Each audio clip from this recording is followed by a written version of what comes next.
Hello, welcome back. If you hadn't noticed, I'm wearing my Ouija shirts. Well, it's a My Chemical Romance Ouija type shirt, but today's theme is going to be Ouija boards. And I'm sorry if my camera looks a little fuzzy. Oh well. There's really bad lighting outside, which is probably why it's like really fuzzy. But I'm trying to get it, there we go, that's better. It's a little bit more focused. Sorry about the bad lighting. It's really dark and gloomy outside. It's been raining off and on for the past couple days, so I apologize, but hello, my name is Nessa, if you hadn't watched my previous videos. Yeah, today's video is going to pertain to Ouija boards and why I don't fuck with those things anymore. I played with them 2 times, and 2 times was enough. So but I am very fascinated by them. I got my Ouija cup with some chai in it. I did a good job. I have on my Ouija socks, which I'm not going to lift my leg up because yesterday was leg day and I'm too sore to do any kind of strenuous stretches. But before I get into my video, I just want to share something with you guys. If you are a big fan of books, if you like to read, or even if you don't, I mean, I think this book is on audio. I am currently reading this book called Stalked by the Zozo Demon, Real Life Paranormal Experiment by, I'm so blind, I can't see that. Selena Summers and Tim Wood. If you guys don't know who LiveScifi is, they are a channel on YouTube and they do a bunch of paranormal investigations, and they mainly, pertain their show around, I don't know if pertain's the right word. Yeah, their show is mainly Ouija board sessions, which is seriously awesome to me because I love watching his sessions. He always gets something different, and he always records whenever he does his sessions, and you can hear what's talking back to him, and it's seriously creepy. And all of their shows are sorry, I think I'm talking too fast. All of their shows are live, so you can't really like edit or mimic anything that they're really doing because it's live. So if you don't know what it looks like, here, I'll show you. I don't know if you guys can see that very well. I think my camera went blurry again, but I'm pretty halfway through it, and it is freaking awesome. I shit you not. If you guys want a good read, if you like reading creepy stories, that's a good one. So my Pinterest notification came up. Okay, so Ouija boards. Oh my god. Like I said, I am totally fascinated by Ouija boards and what they do, and you know that you can pretty much contact anything, but you don't know exactly what you're talking to. So that's mainly why I don't mess with those anymore. But they're just something that hold on, I'm gonna put on some creepy music. Oh, advertisements. You gotta love them advertisements. I really don't, but you get what you get. It's YouTube. Okay, that's good. So, like I said, I don't mess with them anymore. But these stories that I'm about to tell you actually happened, and they happened a long ass time ago. So, it's not anything recent. I'm not gonna touch them anymore. So the first story I'm going to tell you happened to me and my sister, and this was the very first time that I had actually ever played with it, and I was totally fascinated by it. I had heard that from my other friends that they had played with it and what creepiness followed them and whatnot, so I was like, oh, I'm fascinated, and I don't remember how we got this Ouija board, but hold on, I'm going to adjust you real quick. Sorry. I don't edit my videos, so you get raw material. That sounded dirty. Where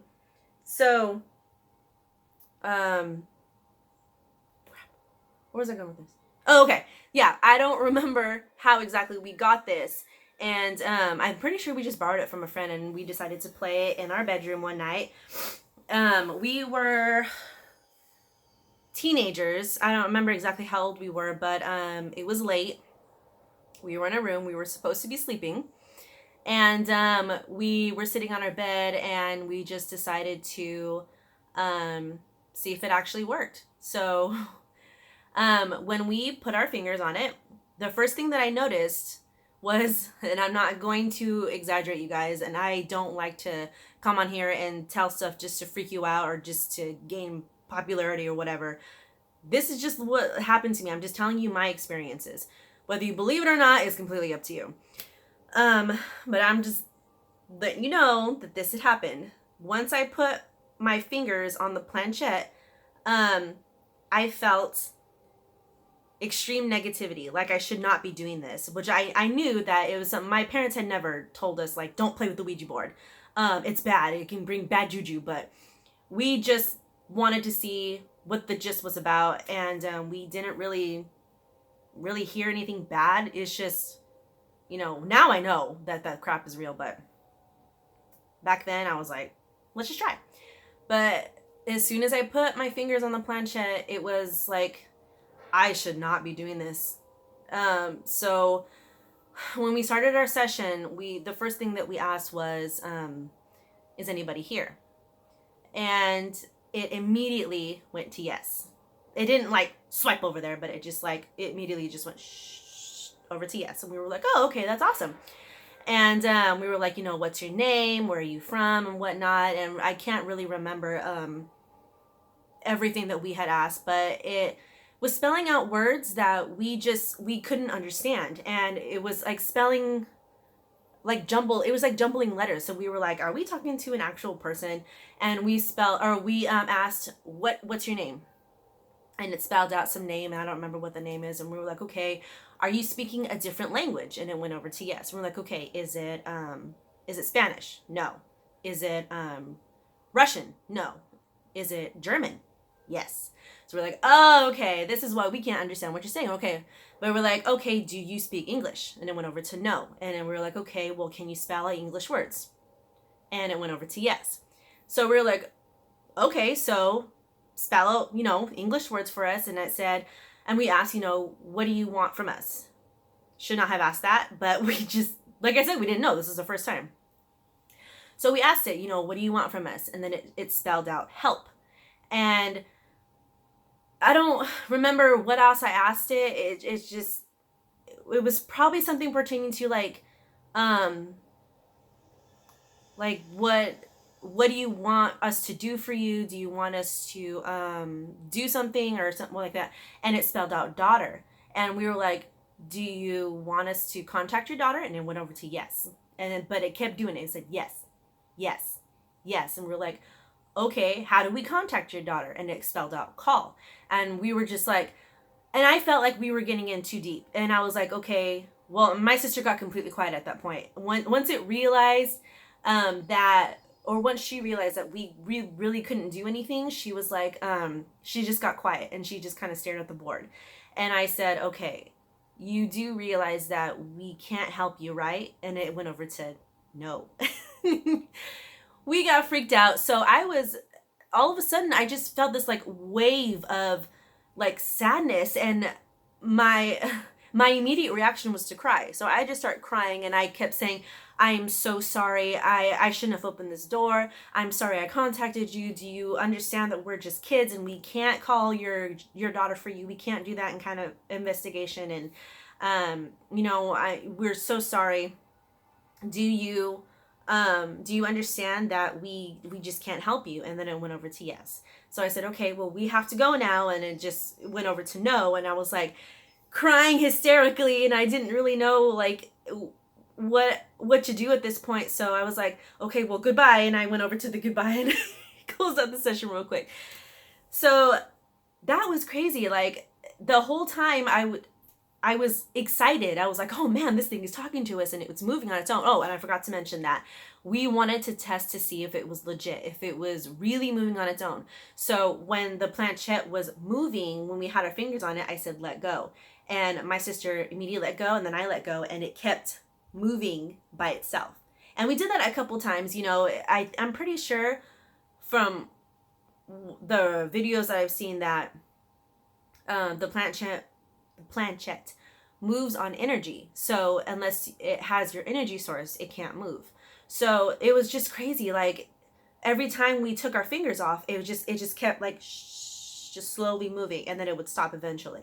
So that was crazy. And then after that, my sister got really freaked out. She's like, you know what? We can't do this anymore. We don't know who we're talking to. We can't mess with it. And these are probably people we're talking to. So we just, it's just not a good idea for us to keep messing with this. I was like, all right, you're probably right. So, and I wanted to keep doing it because I thought it was exciting. But at the same time, I was like, she's making a good point. So she hid the Ouija board under her bed that night. And then the next day, she told me that she was hearing stuff under her bed. And we had bunk beds when we lived in this particular house. It was the house that we moved in after we moved out of my childhood house.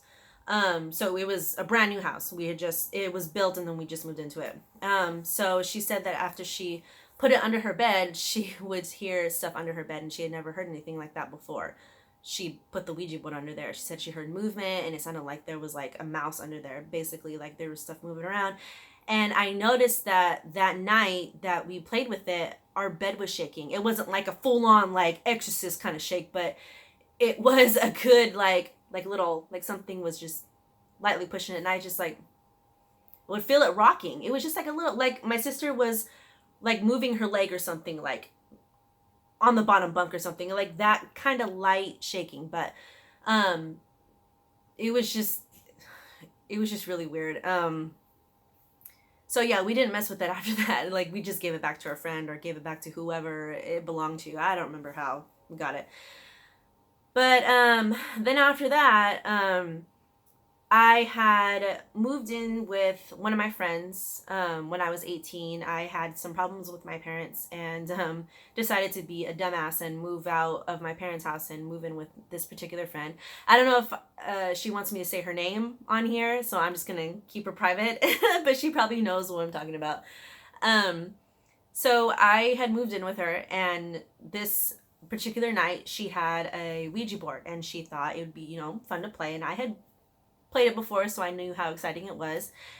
So it was me, another friend, and her boyfriend, and I don't remember who else. I'm pretty sure there was a couple other people there, but I don't remember. This was a long time ago, like 10 years ago or something. I'm old. So we were on the living room floor, and we were asking a bunch of weird questions, like, is my grandma here? Is my grandpa here? What's my favorite color? What word am I thinking of? Just a bunch of stupid kid stuff like that. And then all of a sudden it got kind of dark, and it it wanted to talk to me. So I was like, okay, well, where are you? Or who are you? And it started spelling out go in. And this one of this particular friend, she had her boyfriend, I just had a brain fart, like my mind just jumbled, sorry. My friend's boyfriend was taking down notes of the stuff that it was spelling out so we can make out words. And it wouldn't just be like, spelling out words, wouldn't just be like, did you catch what that said? No, I don't remember what it said, but he was writing it down. But I knew what it was spelling. So it spelled go, in, the, and it started to spell out K-I. And as soon as it did that, I was like looking down at it, and I knew exactly what it was going to spell. So I look up, and I look over, and all of a sudden, the space that it wanted us to go to seemed a whole lot darker than it should have. And I was like, I think it wants us to go in the kitchen. And then it spelled out kitchen.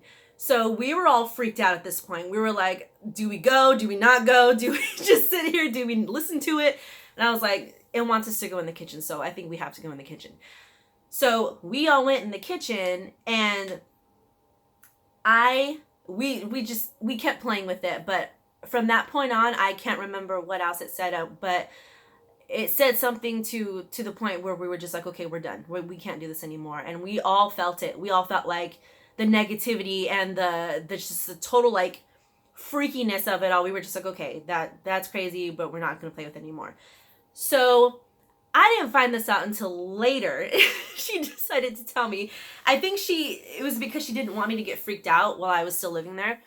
But there in the house there was a living room when you first walked in the door, and then behind that it was a kitchen. And then next to the kitchen, a dining room, and then next to that was a little sliver, like a little hall of a kitchen, and then right next to that was where my room was, but it was like a den. It had like a washer and dryer, there was no door, and it was just a big room in front of the house. And in front of, like, when you walk in, you would go down a hallway, like in between the dining room and the living room, and there was the bathroom, and then there are 2 rooms. So I was by myself pretty much in that little hallway. But now that you know the layout, my friend's boyfriend said that night after we got done playing with that Ouija board, he said that he got up, and I'm pretty sure it was to use the bathroom, and he looked over to where I was staying for some reason, and when you look over, you look down the hallway and you can see like the kitchen and then the doorway to where my room is. And he said that when he looked over, he saw a shadow person walk from the kitchen to my room, which is freaking crazy because that night my dreams were so freaking vivid. I remember laying in bed and like trying so hard to go to sleep because I just kept repeating everything in my head over and over, like was that real? That was crazy. And just like basically reliving what we just did. And then I remember dreaming that I was laying in my bed and I felt somebody touching my feet, but it wasn't like a grasp. It was more like this, like something was playing with my feet, but I couldn't move. And I wanted so badly to just yank my feet up and like, just don't touch me, but I couldn't move. And I was just laying flat like this, which is very unusual for me because I'm a side sleeper and I usually like cuddle like this. So I was laying down and I remember looking down as far as I could, like, and move my head as much as I could because I couldn't move for some reason. Like something was holding me down. And I remember seeing something form in front of me, like a person, but it was a really tall, like shadow person. And they were just doing this to my feet. And then all of a sudden I felt the covers move from like right here to like, not all the way down, but like to where my knees were. And I was laying flat. So they went all the way down to my knees. And then all of a sudden I just woke up and I was sitting up in my bed and my covers were where my knees were, where they were in my dream. So I just sit there and I'm just like, did that just happen? Just looking around my room to see if anybody was there or whatnot. And of course there wasn't. But I was like, was that just an intense dream? Or was that something that we just freaking conjured up? Like, are we screwed now? Like, but that's freaking crazy that he saw that, like, that night that I see something, and like the only night that I've ever had sleep paralysis before. It was just, I don't know. It was freaking crazy. And that's exactly why I don't play with them anymore, because I am deathly afraid of what I could conjure up and what could possibly happen, so I just don't mess with them anymore. And even though I like watching other people do it, it's very fascinating, but it's just not for me. So yeah, check out LiveScifi if you haven't yet. They have awesome paranormal videos. Tim is an awesome investigator. He doesn't BS. He full on messes with this demon Zozo. It has different names, Zozo, Zaza, Mama, but it's a demon, Ouija demon that you just don't want to conjure up, and he messes with it like so hard. Guy's hardcore. So so yeah, those were my Ouija stories. If you guys have any of your own, like I said before, I would love to hear them, share them, put them in a book, do what you want me to do with them. So yeah, I have another video coming up soon, possibly with my sister, so just be ready for that, and I will see you guys in the next one. Bye!